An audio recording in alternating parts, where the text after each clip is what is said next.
So let's move on. Let's quickly talk about budgeting and pricing. I think we've talked about this a lot, separately. But Sarah, I think it's crucial to set a realistic budget up front when planning a HRIS system. Before implementation. What are your thoughts on that? And how's those conversations gone with the CFO? Budget and you've got no idea what you can spend, you're going to probably end up quite disappointed. So I think it's really important to understand up front. But again, I've said it already in another way, it is chicken and egg. So if you don't get pricing, how much do you know, or what can you get for your money? So sometimes it might make sense to do some early demos and get some early indicative pricing, so it gives you a bit of a guide.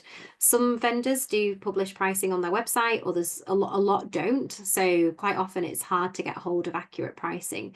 So I mean, a good starting point is what you're already spending if you do have a platform, and that's the way we approached it from this time. And we were looking at amalgamating a couple of different platforms and potentially saving money on a different platform. So and then we were able to get some indicative pricing, so that helped us shape a bit of a budget and a kind of a proposal to go to the CFO with and say, we're moving away from our current vendor, this is what we're planning to do, and this is the budget that we think we're going to need to secure it. So I do think it is important to try and get that in your line of sight quite soon. I think if you just dive straight into demos, you see a load of platforms and you get lots of quotes, you're going to get probably a really mixed bag of different pricing, and you could end up being disappointed. But I do think it's difficult as well, and I'm sure Rob will talk about this as well, because if you don't see some of those more expensive vendors, you might not know what you could get. You don't know what you don't know, and what else could it unlock. So I think it's a difficult one, but I do think having an idea of a budget, and it's a question every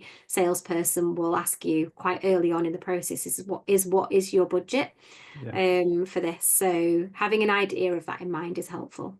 Yeah. What do you think, Rob, on that? I think we talked, pricing is a big thing, and obviously it can add, you could pay more, but the value it adds longer term, could be really significant. So there are things you need to take into consideration. It's a really, really challenging one, because there are, the market we've identified already, it's super competitive, and there is a massive delta in pricing across the industry between the cheaper solutions and the higher price solutions. But there's also a massive delta in the features and the ROI that you get when using those platforms. But you don't necessarily want to go and procure an all singing, all dancing enterprise grade solution and pay top dollar when actually you're only going to use 20% of the functionality.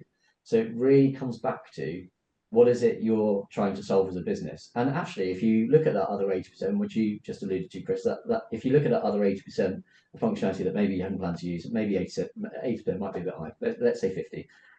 If you buy a solution but only use half the functionality, you're still paying for 100% of the functionality, unless it's priced in a modular way, which some vendors do. They'll have a core pricing. Everybody pays the core pricing for the core base functionality of the platform, and then if you wanted to use other features, bolt-ons if you like, or modules of that platform, then you pay more.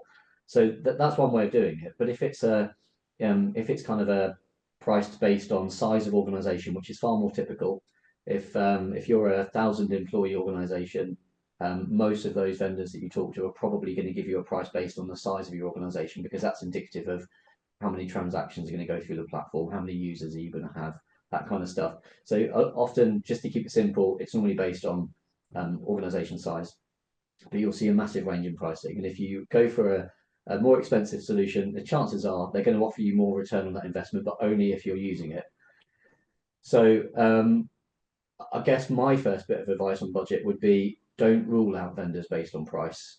But it's very difficult before you even get to the point where you're having demonstrations. You're putting together your business case, you're going to your CFO and asking for a budget.